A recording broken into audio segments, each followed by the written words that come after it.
为什么全世界各地的人似乎都认为人死后会过一条河呢？古希腊人下葬的时候啊，会在死者的舌头下面放一枚硬币，而隔着大半个地球的日本下葬的时候会在棺材当中放6枚铜钱。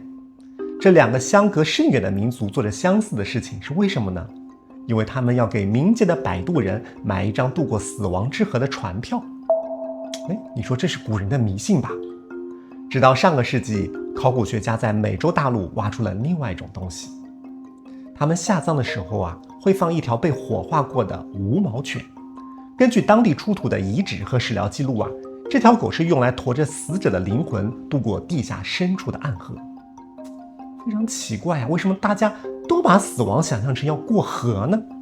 那为了破解这个天机，我们需要先回到这些文明的档案之中。我们先看看古希腊。公元前405年呀，古希腊的作家阿里斯托芬在喜剧《蛙》当中描绘了叫做斯蒂克斯河的冥界水域。河上有一个撑船的船夫叫做卡戎，撑船的要求是你不给钱我就不开船，那么没钱的亡灵只能在岸边游荡100年。这笔摆渡费叫做奥波尔，在当时的古希腊城邦啊，1枚奥波尔差不多是一个底层劳工辛苦1天的工资。你可能会想，如果死掉的是一个穷人家属，是不是可以省掉这笔钱呢？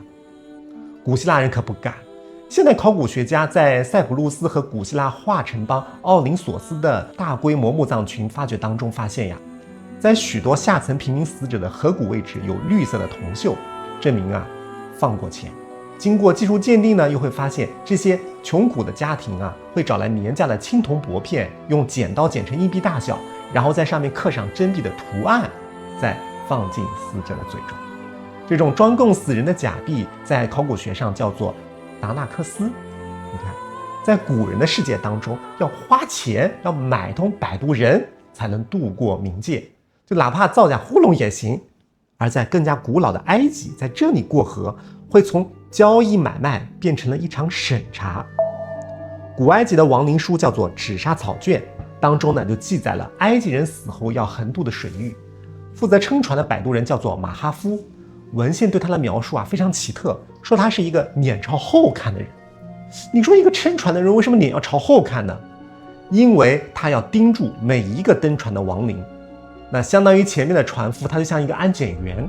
在埃及人的设定当中啊，你光给买路钱是不行的，亡灵要站在水边，必须要准确地喊出这个安检员非常冗长拗口的名字，而且呢，安检员还会要求这些亡灵，你要念出这艘船每一个神圣部位的名字。风帆叫什么，桅杆叫什么，绑帆的缆绳、垫脚的木板，它都有特定的名称。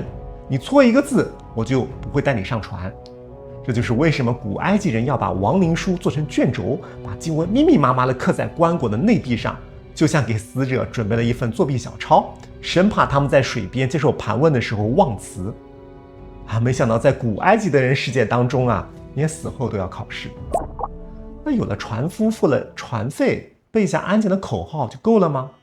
我们再跨越阿拉伯海看看印度。在印度教的经典《加鲁达往事书》的记录当中啊，这条河叫做瓦伊塔拉尼河。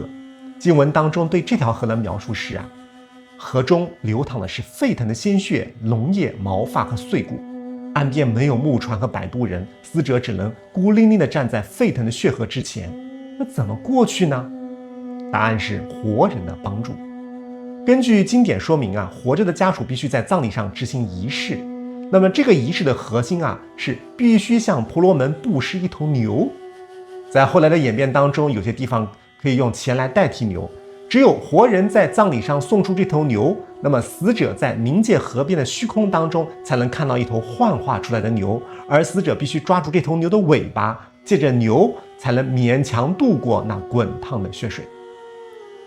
如果你活着的家属舍不得花这份钱，那么你连岸都下不去，只能在血河的边缘遭受烈火的炙烤，想过河就得接受勒索。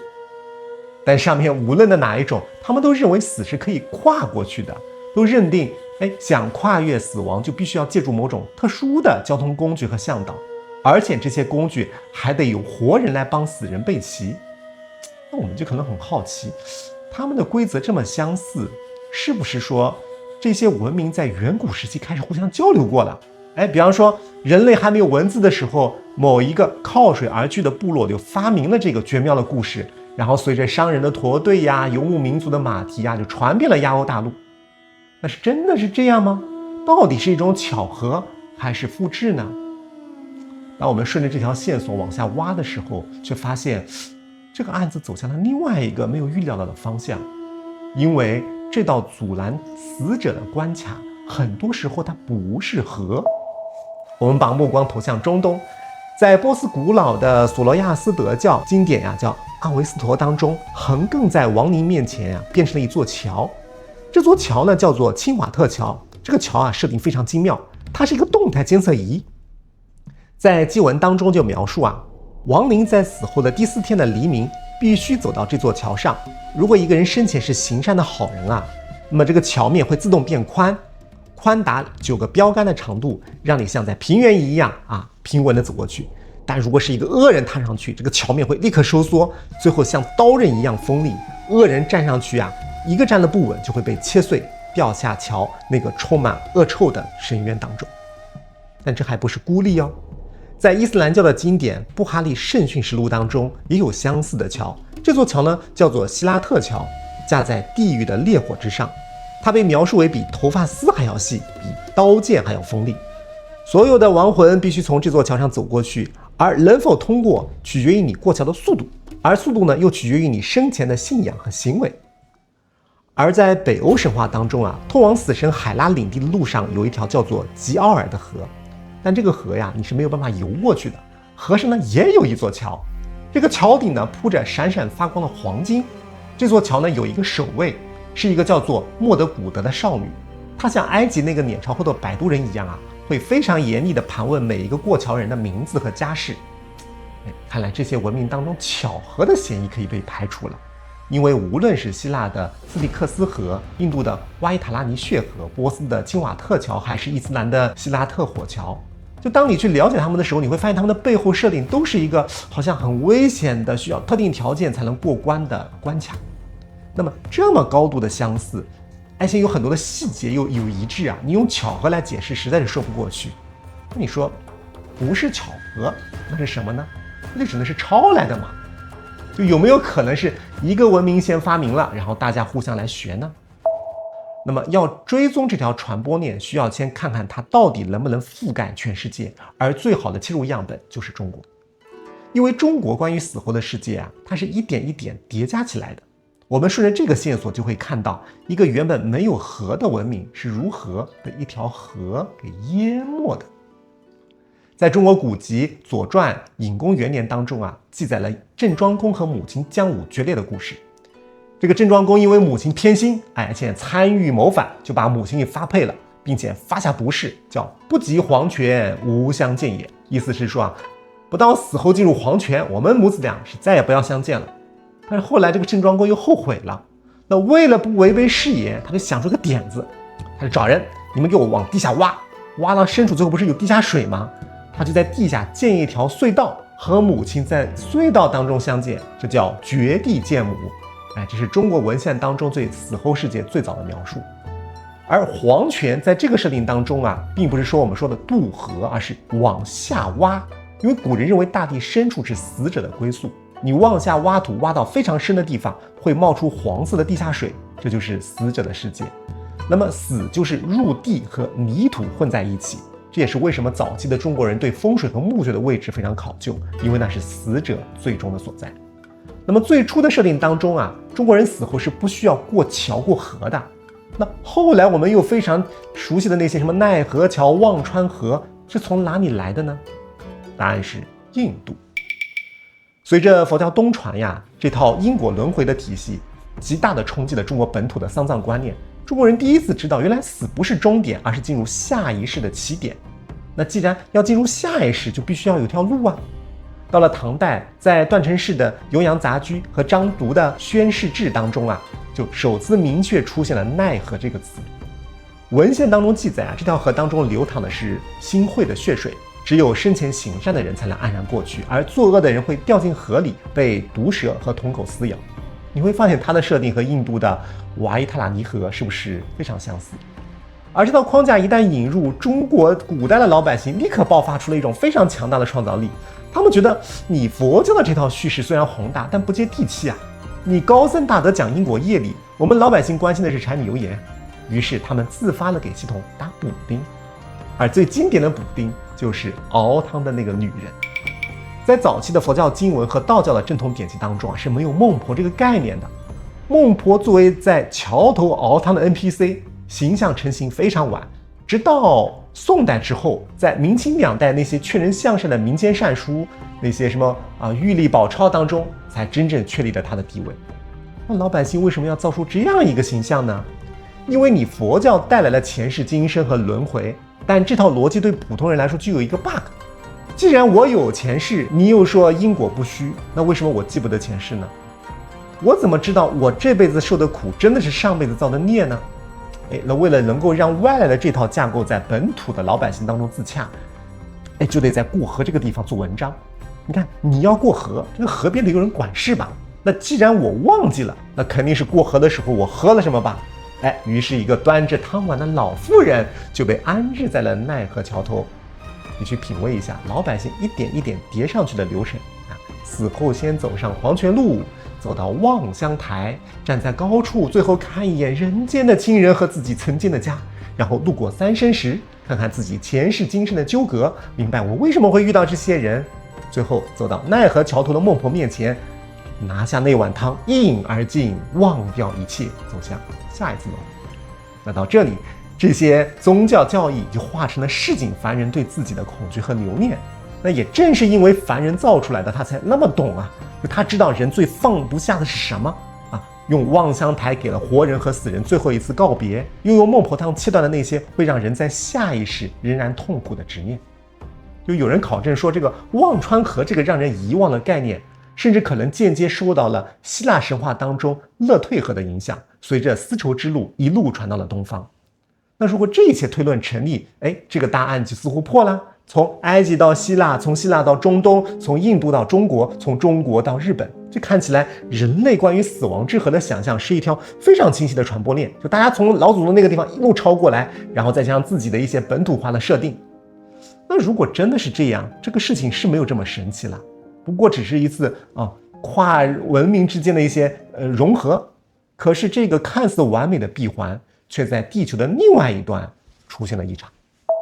这个地方就是美洲大陆。在1万多年前呀，当时正处地球的冰河期，那个时候的这个海平面非常低，亚洲大陆呢和美洲大陆之间就露出了一座白令路桥。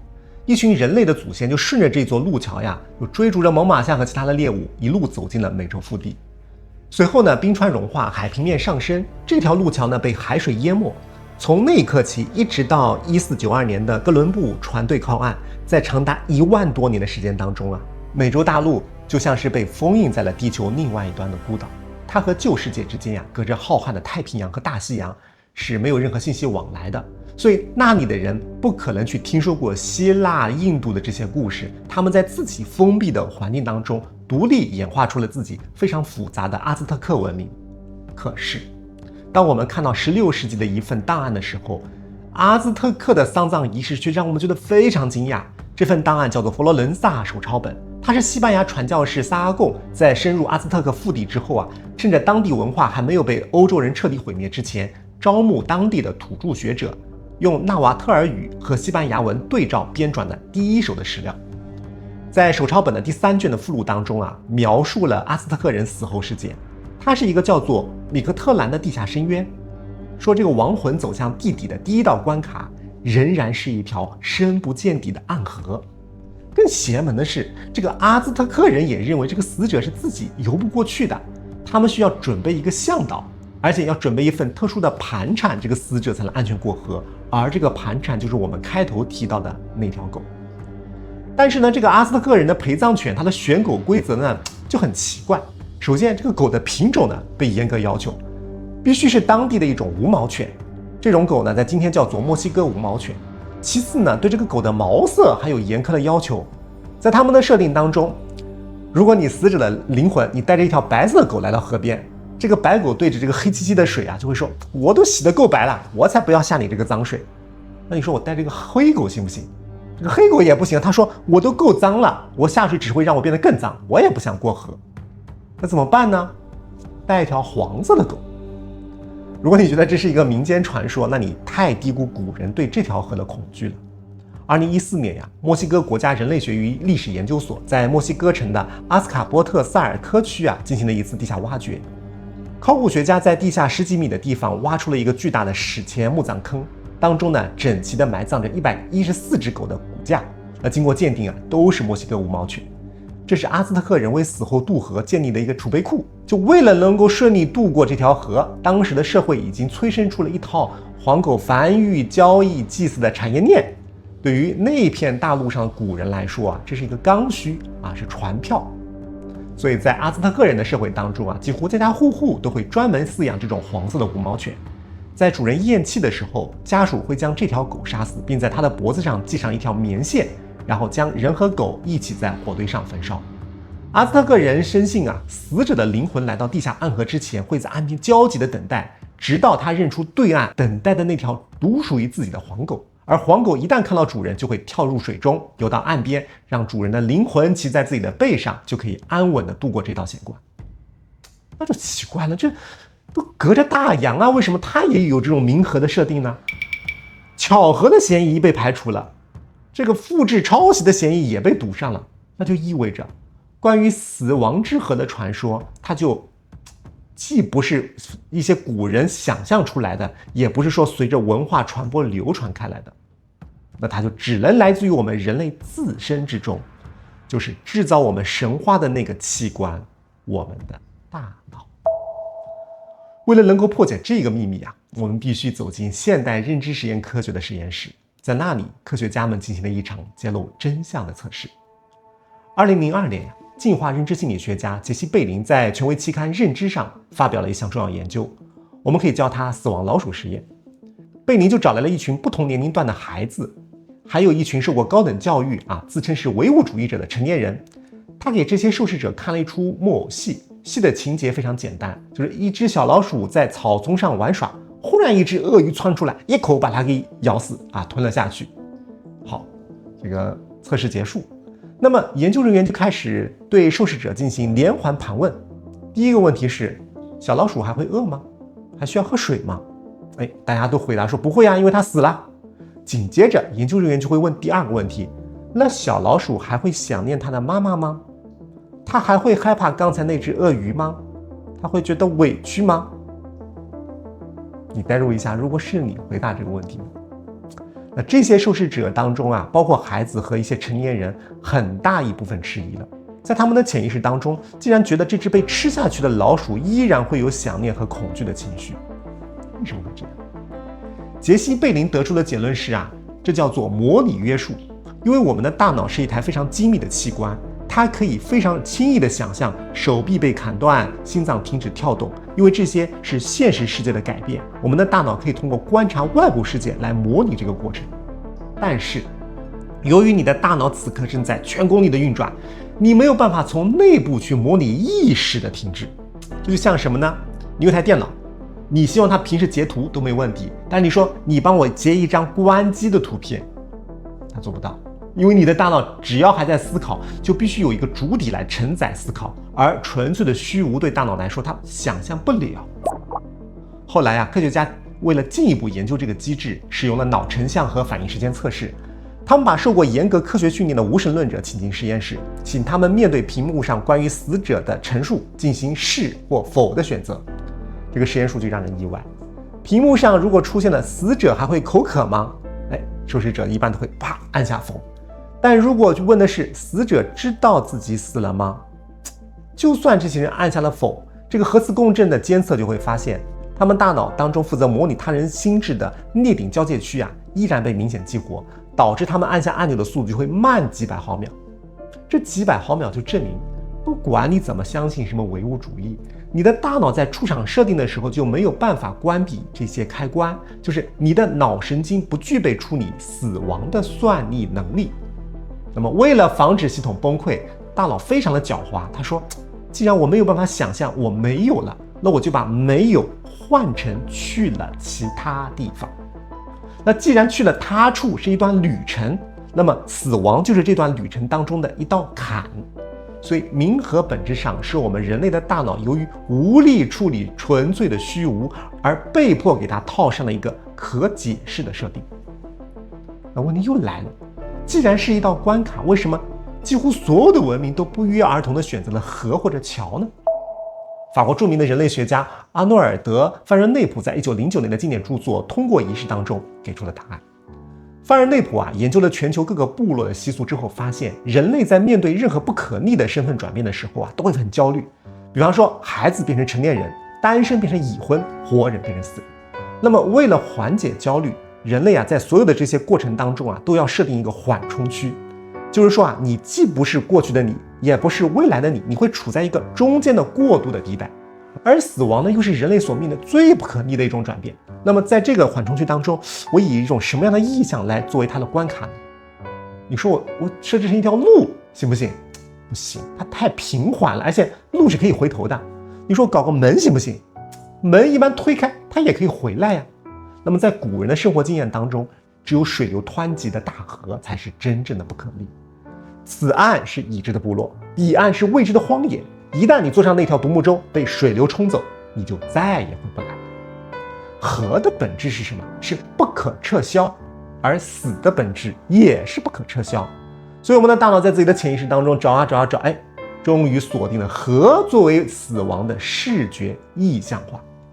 这是大脑在现有的客观当中能找到的最精准的隐喻啊。那聊到这里，关于冥河的来源，案子算是告破。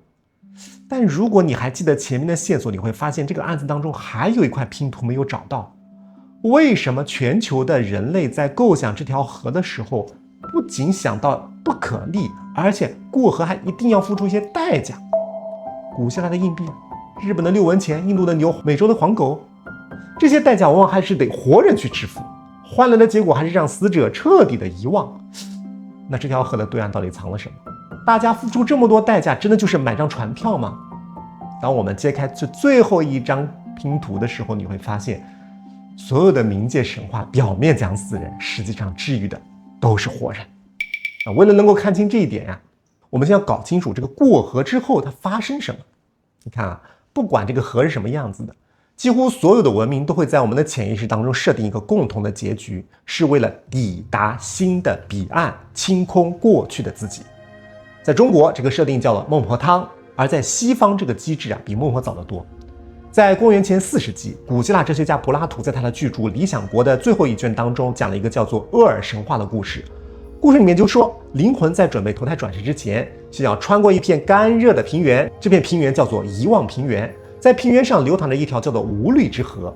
柏拉图在原文当中描述，这些没有被智慧拯救的灵魂会因为非常的口渴而拼命的喝水，而喝得越多，忘得越干净。喝完之后，他们就会忘记前世的所有纠葛，然后奔向新的肉体。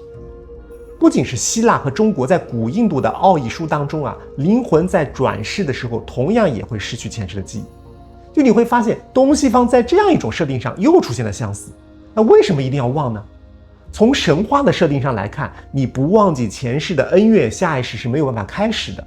但如果我们从心理学的视角来看，你会发现，这个遗忘的设定实际上是在完成一场非常有必要的切割。